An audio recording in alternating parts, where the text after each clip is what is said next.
Hi all, this knowledge clip is about creating a powerful learning environment. What is a powerful learning environment? What makes a learning environment more or less powerful?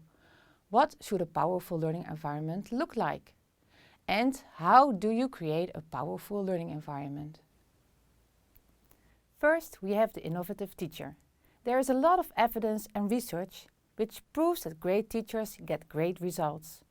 Teachers are master learners, being mindful about the needs of their students, constantly innovating, reflecting and seeking to improve their practice.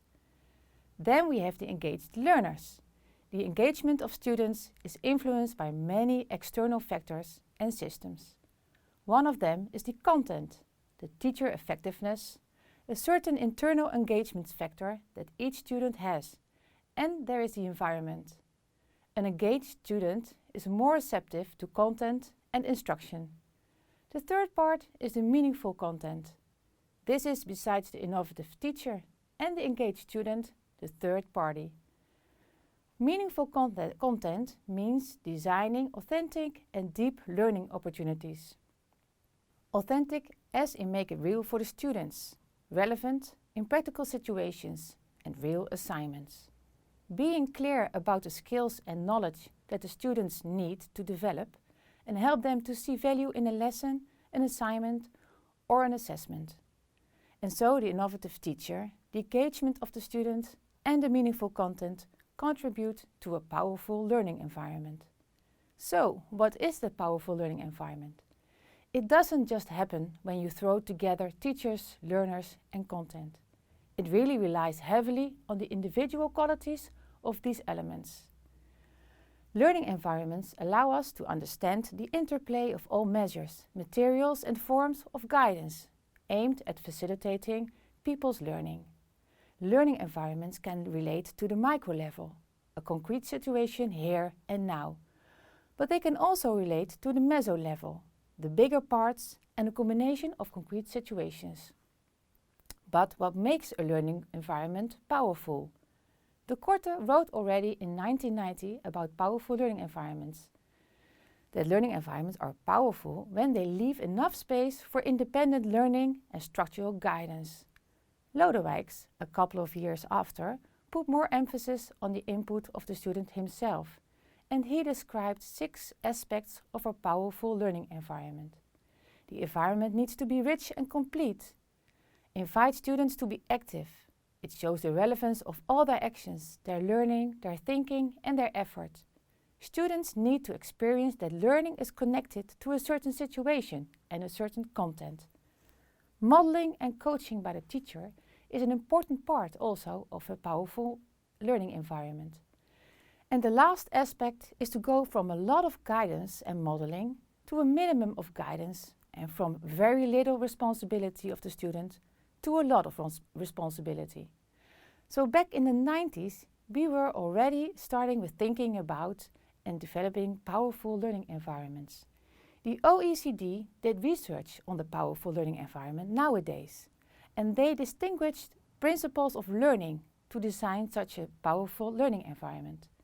There are 6 learning principles, and the force and relevance of these learning principles do not reside in each one taken into isolation. They add up to a framework. So, what are those learning principles about?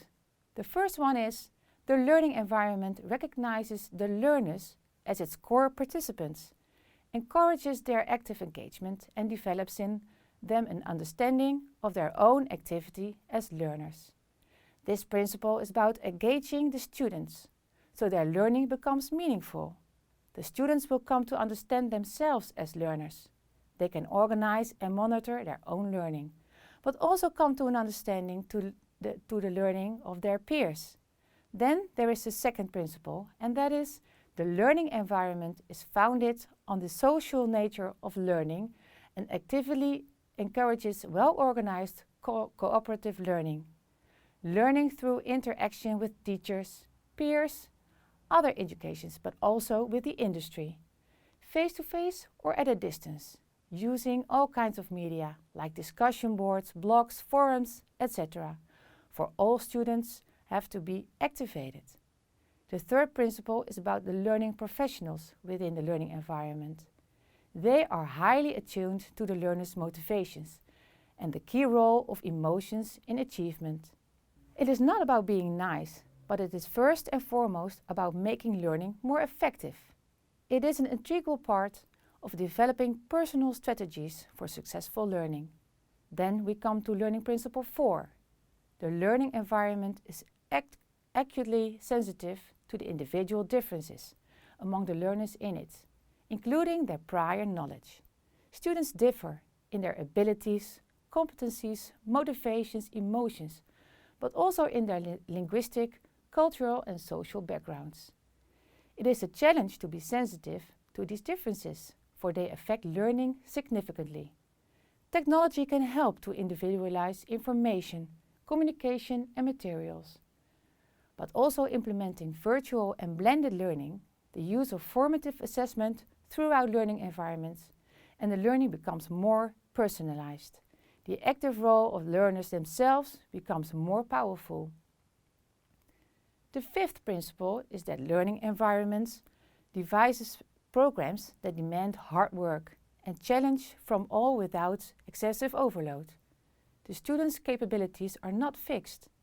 By pushing each learner up to and just above their own perceived limits of what they are capable of doing, the learning environment becomes more effective.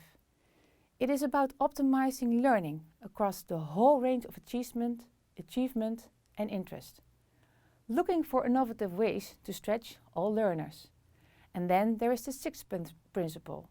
The learning environment operates with clarity of expectations and deploys assessment strategies consistent with these expectations. There is strong emphasis on formative feedback to support learning. It has to be very clear for the students what the learning is for and that they know when they have achieved it successfully.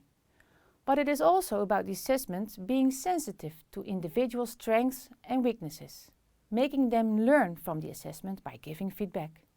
Self-review and evidence-informed learning are prominent aspects of these learning systems.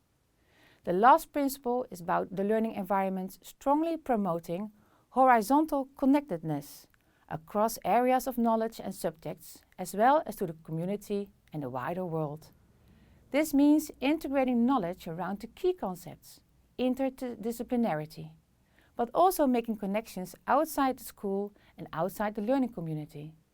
The outside world offers enormous potential and sources for learning. So, these are the 7 learning principles making schools and learning communities powerful learning and working environments for teachers as well as students. But what does this mean for the teacher?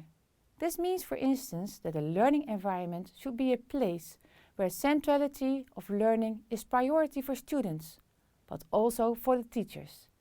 That they are fully engaged, motivated, emotionally involved.